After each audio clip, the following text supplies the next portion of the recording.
रहीम अस्सलाम वालेकुम नादरीन, आप यूट्यूब चैनल देख रहे हैं। मैं इमरान खान हूँ। नादरीन, वही हुआ जिसका डर था। दो बहुत बड़ी खबरें हैं, एक गिलगित बल्तिस्तान से है और एक आज़ाद कश्मीर से है।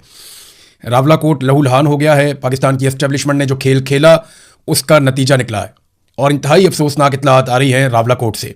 यहाँ पे सिक्योरिटी फोर्सेस के लोग जो हैं वो भी शहीद हुए हैं, आम शहरी बहुत बड़ी तादाद में शहीद हुए हैं और रात गए वहाँ पे कार्रवाई डाली गई जिसके नतीजे में ये सारा इंसिडेंट हुआ है। ये सारी तफसीलात भी मैं आपके सामने रखूंगा। दूसरा, गिलगित बल्तिस्तान के इलेक्शन के रिजल्ट्स भी अब हमारे सामने मौजूद हैं। एक तो ये कि जब रिजल्ट आ रहे थे और बड़ी तेज़ी से रिजल्ट आ रहे थे तो 10 बजे के आसपास रात के वक्त तब तक ये इतलात थी, 7, 8, 9, 10 बजे तक ये इतलात आ रही थी कि पाकिस्तान तहरीक इंसाफ और MWM के उम्मीदवार आगे चल रहे हैं, वो जीत रहे हैं और उनकी वाज़ेह अक्सरियत दिखाई दे रही थी। लेकिन उसके बाद नताइज रोक दिए गए। नताइज रोकना एक मरतबा फिर इस बात का सबूत है कि पाकिस्तान की मिलिट्री एस्टेब्लिशमेंट सारा कुछ करने के बावजूद अवाम को कायल करने में कामयाब नहीं हो सकी। और गिलगित बल्तिस्तान के लोगों ने ना सिर्फ अपनी मजबूरियों को एक साइड पर रखा, क्योंकि देखिए उनकी मजबूरी होती है कि उन्होंने वफाक में हुकूमत में मौजूद जमातों को वोट डालना होता है। वो पीपल्स पार्टी और PMLN को वोट डालेंगे तो उन्हें फंड मिलेंगे, उनका इलाका चलेगा, उनके कारोबारी जिंदगी, उनके मामला चलेंगे। और अगर वो अपोजिशन को वोट डाल देंगे तो उन्हें कोई फायदा उससे नहीं मिलेगा। और ये उनको दिखाई भी दे रहा है कि जब तक पाकिस्तान में ये सेटअप है या मिलिट्री एस्टेब्लिशमेंट इस रविश पे कायम है तब तक वो पाकिस्तान तहरीक इंसाफ को आने भी नहीं देंगे। इसके बावजूद गिलगित बल्तिस्तान के लोगों ने हैरान कर दिया। जितने बड़े पैमाने पर वो निकले, उन्होंने निकलकर वोट डाला। इसकी तवक्को ना पीपल्स पार्टी को थी ना PMLN को थी। तो टर्नआउट ज्यादा होने का फायदा पाकिस्तान तहरीक इंसाफ को होना था, वो हुआ।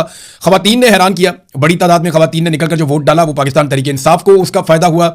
और जैसे एक खामोश वोटर थे जो बता नहीं रहे थे कि वो यहाँ वोट करेंगे या वहाँ वोट करेंगे, उन्होंने काफ़ी चीज़ें तब्दील कर दी। सारा दिन गहमा गहमी जो है वो हम पाकिस्तान तहरीक इंसाफ के कैंप्स में देखते रहे और हु का आलम था PMLN के कैंप्स में खास तौर पे। पीपल्स पार्टी के लोग तो फिर भी दिखाई दे जाते थे और वो पता चलता था कि पीपल्स पार्टी की गहमा गहमी हो रही है, उनकी पॉलिटिकल एक्टिविटी चल रही है।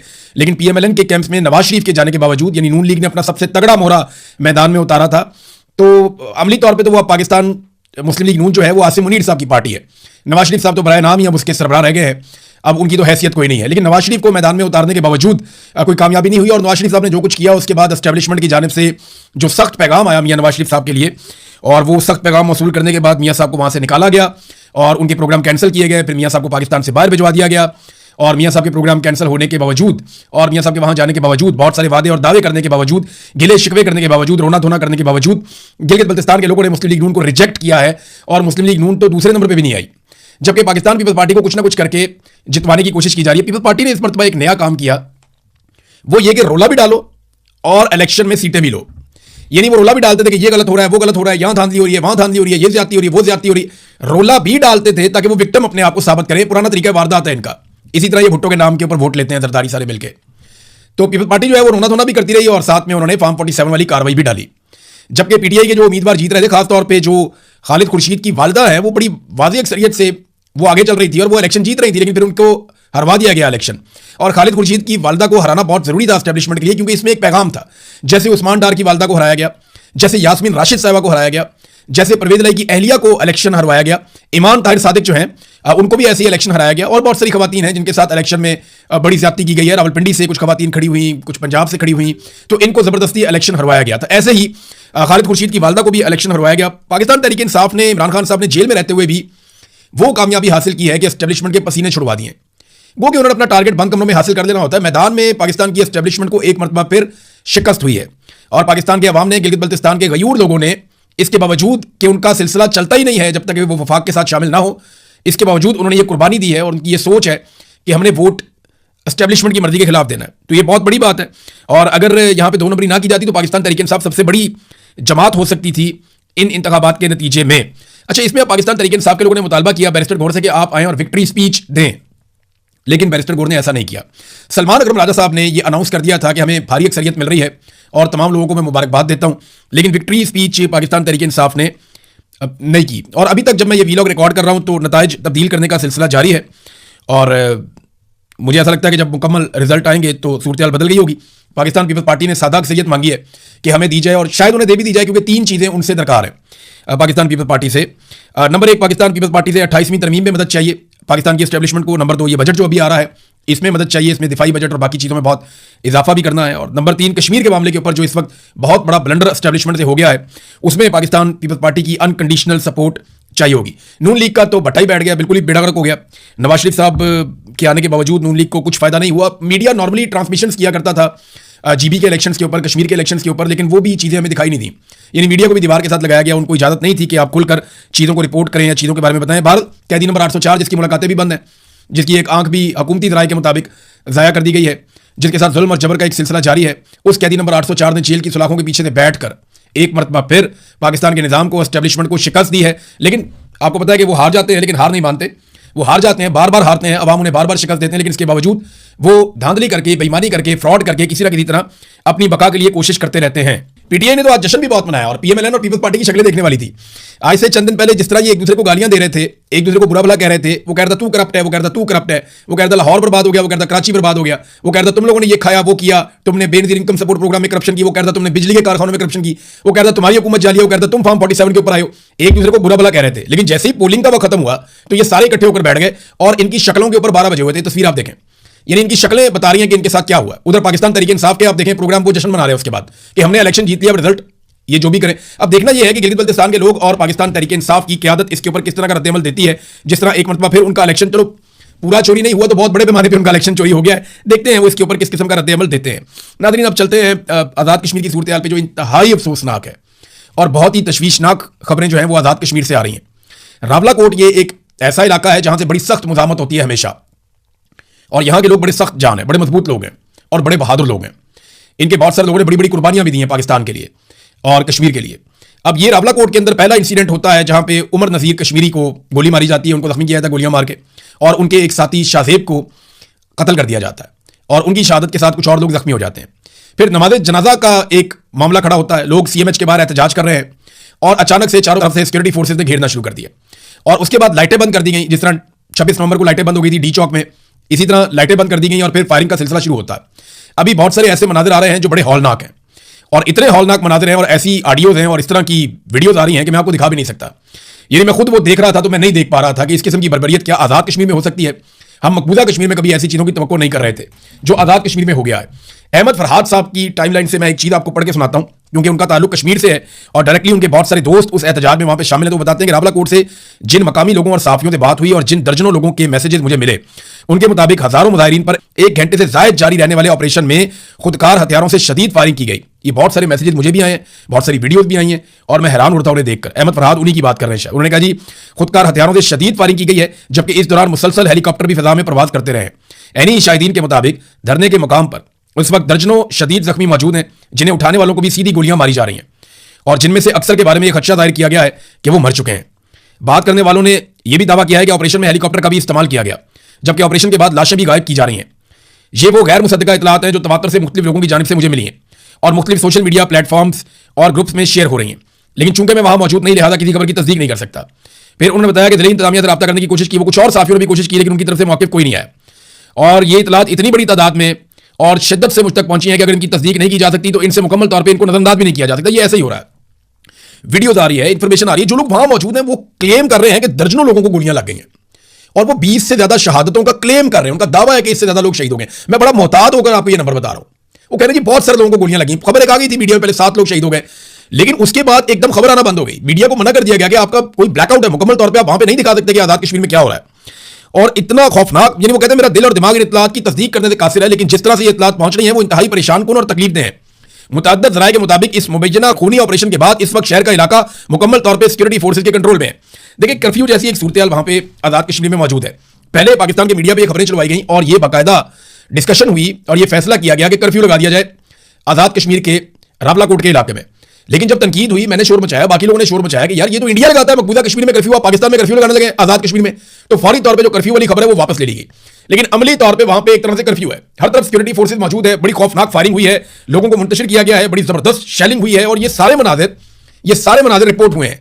कश्मीरी सहाफी हैं काशिफ मीर साहब, वो जो है उन्होंने रिपोर्ट किया कि रावलाकोट शहर पर सिक्योरिटी फोर्सेज का मुकम्मल कंट्रोल। रात के वक्त ग्रैंड ऑपरेशन में 20 से ज्यादा नई अमवात की गैर मुसद्दका इतलात उनके पास भी है और वो ये कहते हैं कि सीएमएच के सामने जारी अवामी धरने के मुकाम पर रात गए सिक्योरिटी फोर्सेज की जानिब से बड़े पैमाने पर ऑपरेशन किया गया और ख्वाजा काशिफ मीर से कुछ ऐनी शाहिदीन ने गुफ्तगू की और उन्होंने बताया सिक्योरिटी फोर्सेज के ऑपरेशन के बाद शहर के तमाम अहम मकामात पर सिक्योरिटी फोर्सेज ने कंट्रोल हासिल कर लिया है। बहुत सारी नई अमवात हुई हैं और दर्जनों जख्मियों की इतलात सामने आ रही हैं। ताहम सरकारी सतह पर इन दावों की तस्दीक अभी तक नहीं हो सकी है, यानी सरकार उसकी तस्दीक नहीं कर रही, जबकि सरकार यह कह रही है कि 4 सिक्योरिटी एहलकार जो है वो जाँ बहक हुए हैं। अच्छा, इन 4 सिक्योरिटी एहलकारों में से एक जो सिक्योरिटी एहलकार हैं वो एक सब इंस्पेक्टर हैं जिनका ताल्लुक आज़ाद कश्मीर के तत्तापानी के इलाके से है और इनका नाम है सरदार अनायत। ये इनके कुछ रिश्तेदार जो हैं या बरतानिया में भी रहते हैं और ये बड़े ज़बरदस्त आदमी हैं, बड़े बाउसूल आदमी थे। इनके बारे में इनकी फैमिली के लोग ये बता रहे हैं, इनके दोस्त ये बता रहे हैं। उनका ये क्लेम है कि इंस्पेक्टर साहब ने, सब इंस्पेक्टर साहब ने अपने दोस्तों से और बाकी लोगों को, आसपास पुलिस वालों को सबको पता था कि इन्होंने मुजाहिरीन पर गोली चलाने से इनकार किया था और उसके बाद ये शहीद हो गए। अब क्लेम इनके जो साथी हैं या करीबी लोग हैं उनकी जानिब से ये किया गया कि इनको मुजाहिरीन की जानिब से गोली नहीं मारी गई। तो क्या इनको सिक्योरिटी फोर्सेज की जानिब से गोली मारी गई है? यहाँ बरतानिया में एक जर्नलिस्ट हैं, कश्मीर से उनका ताल्लुक है, उन्होंने ये खबर भी दी है और उनका ये दावा है कि ये गोली जो है वो चलाई गई है सिक्योरिटी फोर्सेज की जानिब से और उनकी गोली से ये सब इंस्पेक्टर शहीद हुए हैं। अब ये मामला अजीबोगरीब किस्म का बन गया। हम तो कश्मीर पाकिस्तान की शारग है ये नारा लगाते थे, लेकिन शारग वाले नारे से हम दहशतगर्द तक कैसे पहुंच गए? ये बयानिया इंतहाई खतरनाक है। हम भारत में जिस तरह की खबरें हम पढ़ा करते थे मकबूजा कश्मीर को लेकर, उसी तरह की खबरें अगर हमें आज़ाद कश्मीर से मिलेंगी तो ये इंतहाई अफसोसनाक होगा। शौकत नवाज मीर साहब के घर पर छापा मारा गया और इंतहाई ज्यादती की गई, उनकी बहन को पकड़ के घसीटा गया, उनके बहनोई को गायब कर दिया गया, उनके कुछ और मुलाजमीन है घर के, कुछ रिश्तेदार हैं नवीद मीर, उनको भी अगवा कर दिया गया, प्रोफेसर वाजिद अजीज ये इनको भी वहां से अगवा कर दिया गया और शौकत नवाज मीर जो है वो नहीं मिले। उनकी बहन प्रोफेसर नाजनीन हबीब मीर जो है उनकी बहन है, उनके साथ बदतमीजी की गई, उन्हें फर्श के ऊपर घसीटा गया। ये वाकयात बहुत अफसोसनाक है। शौकत नवाज मीर साहब का एक नामालूम मकाम से पैगाम भी आया है, वो पैगाम मैं आपके सामने रखता हूं कि वो क्या कह रहे हैं। बिस्मिल्लाहिर्रहमानिर्रहीम।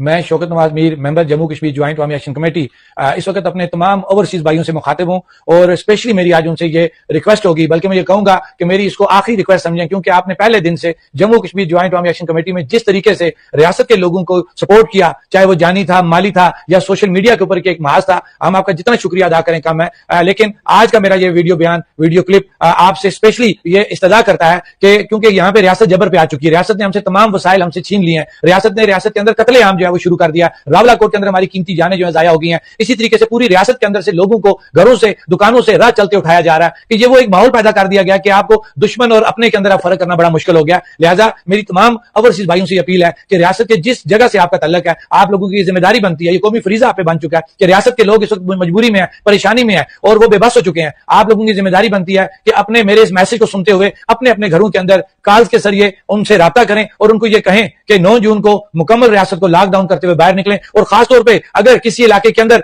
एडवांस वर्किंग स्टार्ट होगी, एडवांस लॉन्ग मार्च स्टार्ट हो गया, तो आप लोगों की जिम्मेदारी बनती है कि उन लोगों को ये कहें कि वो अपने कोर मेंबरान, अपने जिम्मेदारान से राब्ता करते हुए जो डेट उन्होंने फाइनल किया, अगर वो 9 जून से पहले की उन्होंने फाइनल किया तो वो उनको फॉलो करते हुए बाहर निकलें। क्योंकि अगर आज हम बाहर ना निकले तो हमें मार दिया जाएगा, खत्म कर दिया जाएगा, इस रियासत को खत्म कर दिया जाएगा, इस रियासत की शनाख्त को खत्म कर दिया जाएगा। बहैसियत कश्मीरी मेरी और आपकी जिम्मेदारी बनती है कि अपनी रियासत की खुशहाली को बहाल रखते हुए, रियासत की सालमियत को बहाल रखने के लिए हमें जुड़े रहना पड़ेगा। और मेरे इस मैसेज को आपकी जिम्मेदारी बनती है कि पूरी रियासत के अंदर बाहर से बैठ के आप लोग अपने घरों में कॉल्स करके तमाम लोगों की बात बताएं, नौजवानों को, बुजुर्गों को, कि जम्मू कश्मीर ज्वाइंट अवामी एक्शन कमेटी के हर मैसेज को फॉलो किया जाए।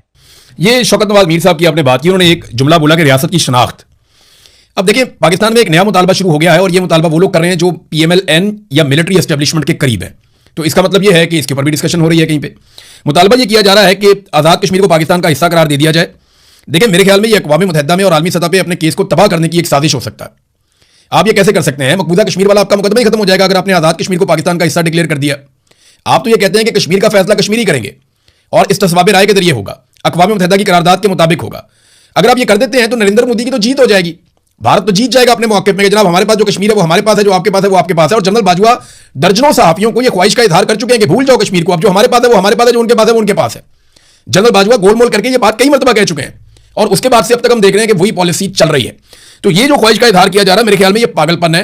ये कश्मीरियों की जो 70-80 साल की जिद्दोजहद है उसको तबाह करने की कोशिश है। ये कश्मीरियों का एक प्रॉब्लम आपको समझ नहीं आ रहा, वो हार नहीं मानते, वो लड़ते रहते हैं। इंडिया ने 10 लाख फौज दाखिल की हुई है मकबूजा कश्मीर में, वहां पे वो आज तक हार नहीं माने, आज भी वो लड़ते रहते हैं, टक्कर मारते रहते हैं, लड़ाई करते रहते हैं। तो यहां पे आपने एक नया महाज खोल लिया है।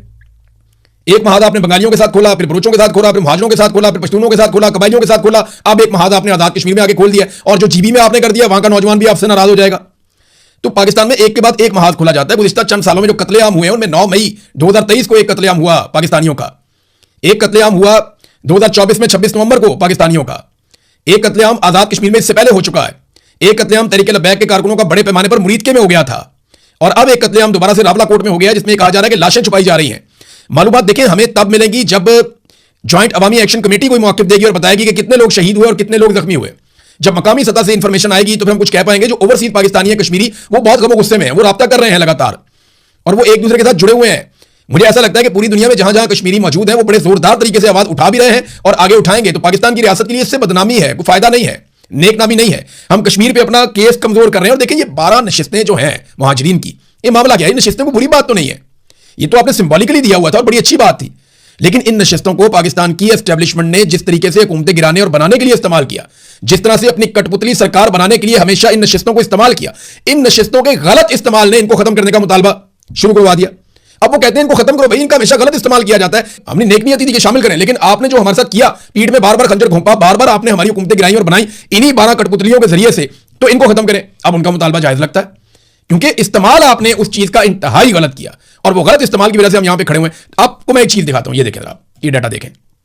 अभी जो आजाद कश्मीर में वजीर खजाना पेशावर से, वजीर ट्रांसपोर्ट रावलपिंडी से, वजीर जंगलात नारोवाल से, वजीर खुराक गुजरात से, स्पोर्ट्स का जो है वो मुल्तान से, वजीर मजहबी उमूर और औकाफ रावलपिंडी से, वजीर सनत और तजारत और मजदूरों की बहबूद, ये वजारतें जो हैं ये आपके अटक से हैं। फिर वजीर इन्वायरमेंट जो है वो लाहौर से है। अब मुझे आप बताएं ना कि सारे वजीर उठा के आपने मुख्तलिफ शहरों से या पंजाब से आपने या एक आधा पेशावर से आपने वो सारे वजीर उठा के आपने वहां लगाए हुए अहम तरीन वजारतों के ऊपर आजाद कश्मीर में। तो ये कठपुतलियों के जरिए से पूरे निजाम को कंट्रोल किया जा रहा है। ताहिर अशरफी ने एक चैलेंज दिया। अब ये मैदान में हमेशा जब भी एस्टेब्लिशमेंट किसी मामले में आती है तो ताहिर अशरफी को फौरन मैदान में उतारा जाता है। ताहिर अशरफी ने चैलेंज दिया कि जनाब आप जाके इलेक्शन लड़ें, एक्शन कमेटी का मौके इतना मजबूत है तो इलेक्शन में जाएं और जीत कराएं। ये वो आदमी चैलेंज कर रहा है जिसने अपनी पूरी जिंदगी में कोई इलेक्शन नहीं लड़ा और ना ही लड़ सकता है। ताहिर अशरफी साहब काउंसलर का इलेक्शन नहीं लड़ सकते और ये एक्शन कमेटी जैसी बड़ी अवामी ताकत को ये कह रहे हैं कि जाओ और जाके इलेक्शन लड़ो। अंदाजा करें कि क्या पिद्दी और क्या पिद्दी का छोड़वा, जब भी एस्टेब्लिशमेंट किसी के सर पे हाथ रखती है ना तो वो उछल उछल के जैसे बातें करते हैं, लोग मैं हैरान होता हूं। अब नाज़रीन ये इंतहाई अफसोसनाक खबरें और वाक़यात हैं, इनकी तस्दीक जैसे जैसे होगी हम आपके साथ शेयर करेंगे और आज दिन में बहुत सारी चीज़ें हमारे सामने आएंगी। शाम तक हमें वेट करना पड़ेगा। कुछ इंटरनेशनल फ्रंट पे बहुत बड़ी बड़ी खबरें हैं, लेकिन पाकिस्तान में जो हो रहा है अब क्या कहा जाए। तो एक तो जीबी का पूरा रिजल्ट आने दें और उस पर पीटीआई का मौक़िफ़ आने दें, या जो उम्मीदवार जिनके साथ ज्यादती हुई उनका मौक़िफ़ आने दें, और फिर जो रावला कोर्ट में हुआ वो पूरी कहानी खुलने दें। रात के अंधेरे में जो किया गया दिन की रोशनी में पता तो चलेगा ना, हम आपके सामने रखेंगे। अब तक के लिए इतनी अपना ख्याल रखिएगा, अपने इस चैनल का भी अल्लाह हाफ़िज़।